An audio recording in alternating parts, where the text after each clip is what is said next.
what's up? The bottom of a bottle. I didn't have any negative feelings towards my child. I just knew I was deeply depressed, and I didn't know where, the alcoholism was ending and postpartum was beginning, and I ran myself pretty ragged.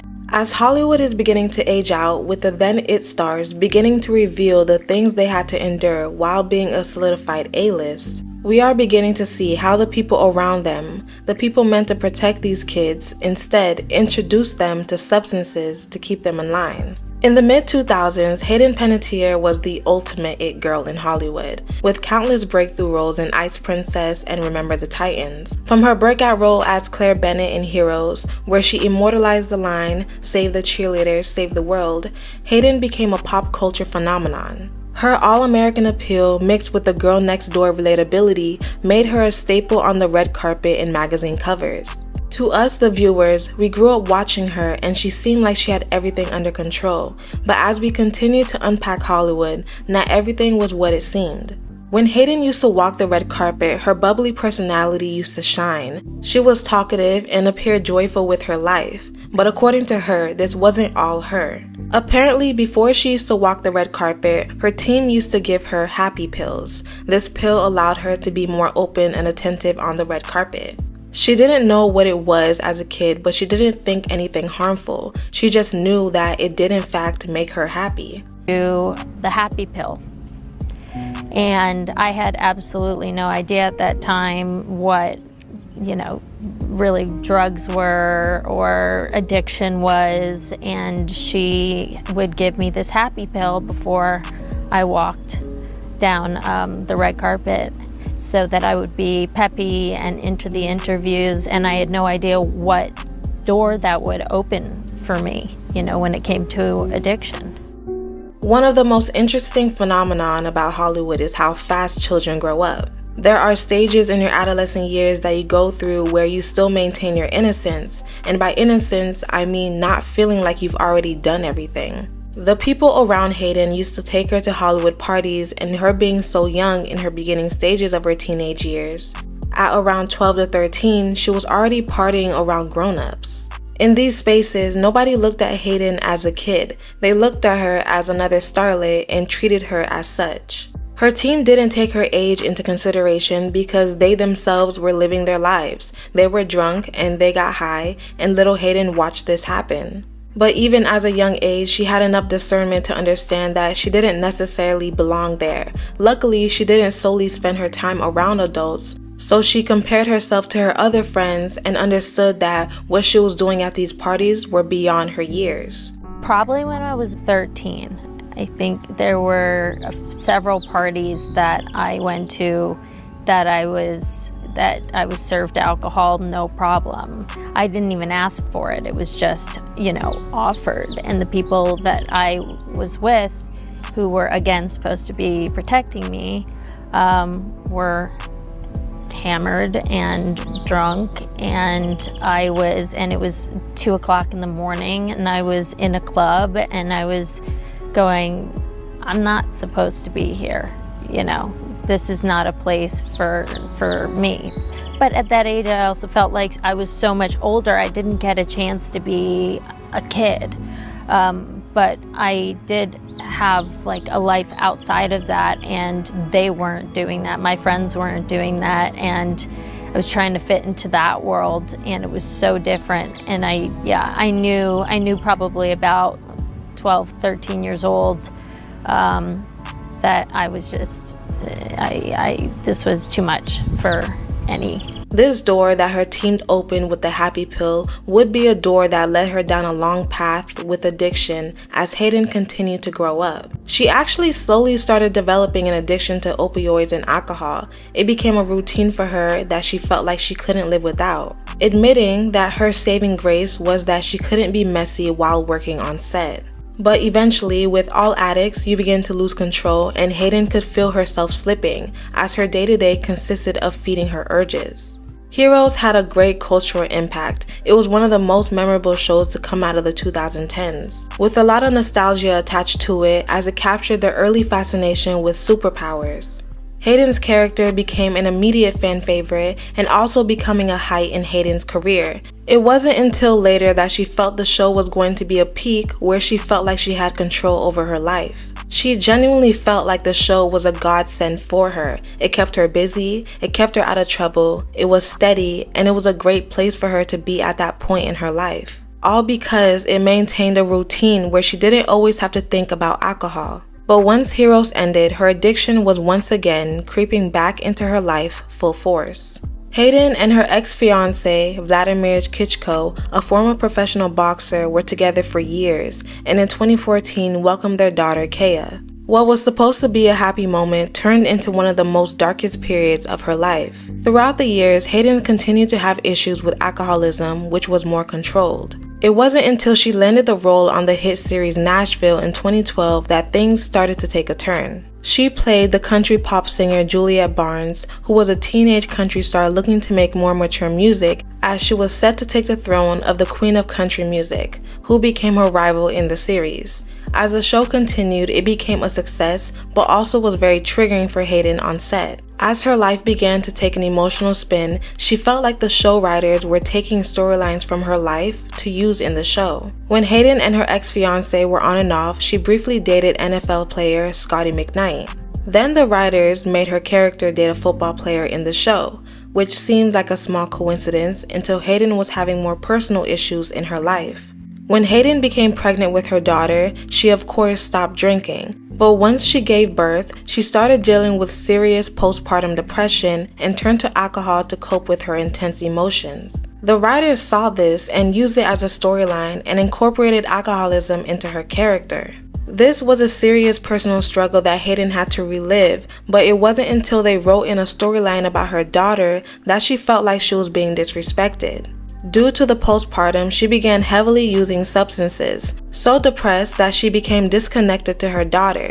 She said to herself that she never had the feeling that she wanted to harm her child, but she didn't want to spend any time with her either.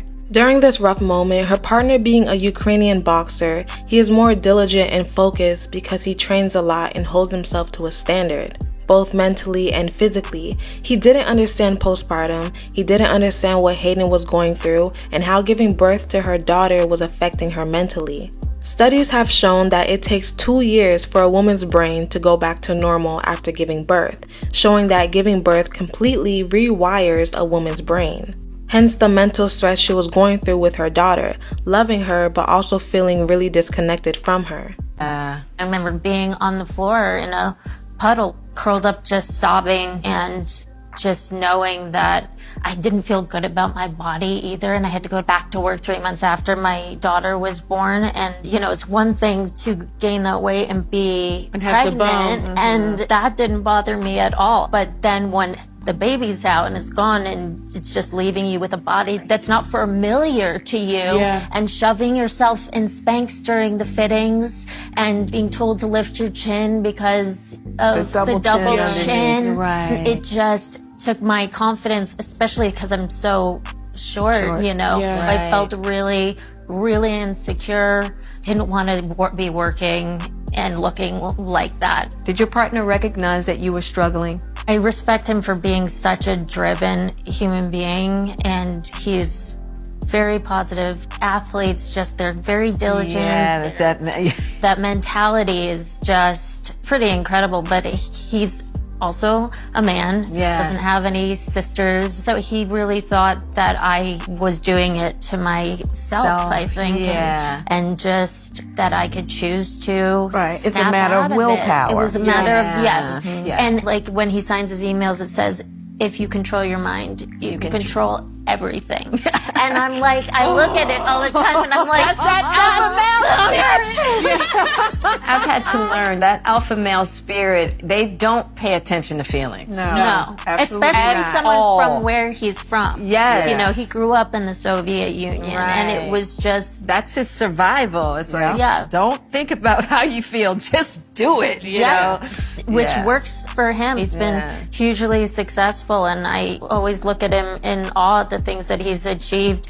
But understanding and being an emotional person, especially with what I do for a living, you know, was like, You speak different languages. It's just totally different. And no, I don't have control over it. No, I'm not. It got to the point that her ex ended up taking her daughter from her with the assumption that it would be for a short period of time. Hayden said that she was in such a rough place, she didn't fully understand what was happening. She knew that she was giving her daughter to her ex, but she didn't fully understand the full scope of things. It was a minor discussion where he told her that because she wasn't in the right place, he was going to take care of their child. But Hayden didn't understand that meant he was going to take full custody, taking their child to Ukraine. Tell us just about that heart-wrenching decision that you made in regards to your daughter. Because I know that had to be... Yeah. I was trying to tell myself that if I'm not okay, Yeah. if I'm not good, then I cannot be the best mom to you. Yeah. And I was going through such a hard time that I knew the most unselfish thing that I could do was to make that hard decision and just try to work on myself. How old was your daughter when you made that decision? She was almost 3, and it wasn't fully my decision. Oh, wow. In fact, I didn't even know it was happening until Whoa. she was already over there. I just want to say, Hayden, first of all, I'm so sorry that you've had to deal with this. Not only dealing with the heartbreak of having this circumstance, but also people's judgment around it without having all the facts. Right. Having to deal with a traumatic experience in her real life and on screen. The writers for Nashville wrote a storyline that mirrored this experience with her family, with her character having a daughter and having to leave her behind to go to Europe. This was obviously very telling for Hayden, as she felt like the writers weren't doing their jobs, but instead taking pieces of her life for a storyline and having her reenact the drama. Eventually, working 15+ hour days and not having the best support system around her, she felt helpless. She felt alone because she didn't really have her family around her. Her team that's been around her since she was 13, she then began to realize that they didn't have her best interests in mind. They bossed her around to the point she felt like she couldn't trust her own judgment, being the same people that introduced her to happy pills as a teenager and opened the door to addiction for her. It was now truly beginning to take a toll on her life, and she realized that they weren't protecting her but only looking out for themselves. This switcheroo with her work, her support system, and not having her daughter while battling addiction was taking a serious toll on Hayden. In 2023, Hayden tragically lost her brother. The stress she endured from losing what she called a piece of her soul caused her to excessively gain weight.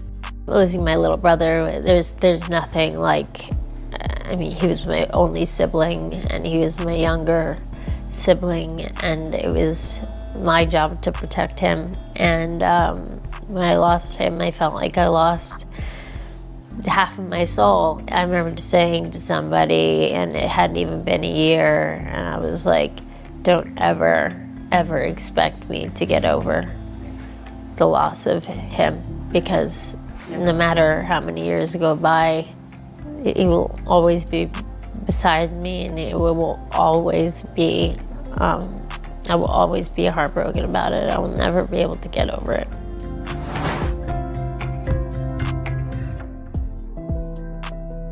When my little brother passed away, my body did something I've never really seen it do before, which was within days, I basically just like ballooned out. And I know like stress and cortisol, like running through your body, you know, can do that. I tried everything healthy, you know, didn't matter what I ate, it didn't matter what I did.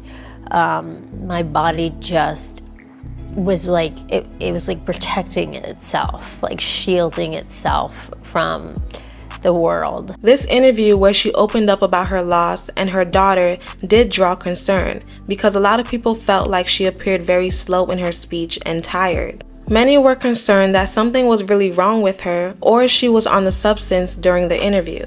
Her publicist noticed also that Hayden wasn't in the best condition and tried to stop the interview, according to Hayden. But the employees of People magazine said that this interview was heartfelt and raw, and assured her it would be edited in her favor. Hayden claims that due to her hectic schedule, she wasn't able to get enough sleep and was tired on top of doing the people shoot for 8 hours. And that whether or not she is on drugs is nobody's business. As we unpack Hollywood, we are beginning to understand the power of association, and we need to question more about where the parents are when situations like this unfold. How was Hayden's team allowed to give her happy pills and take her to parties when she was a preteen surrounded by alcohol? Because we see now, this all began with the influences around her that opened a door to addiction later on in her adult years. Hayden, as strong as she is, had to continue to deal with the turmoil of her past decisions, becoming a victim of addiction. And it makes you wonder what really could have been prevented. Well, that concludes today's video. Let me know what you guys think down below about Hayden's career and what she was influenced to deal with in this Unpacking Hollywood series. Make sure you like, comment, and subscribe. Toodles!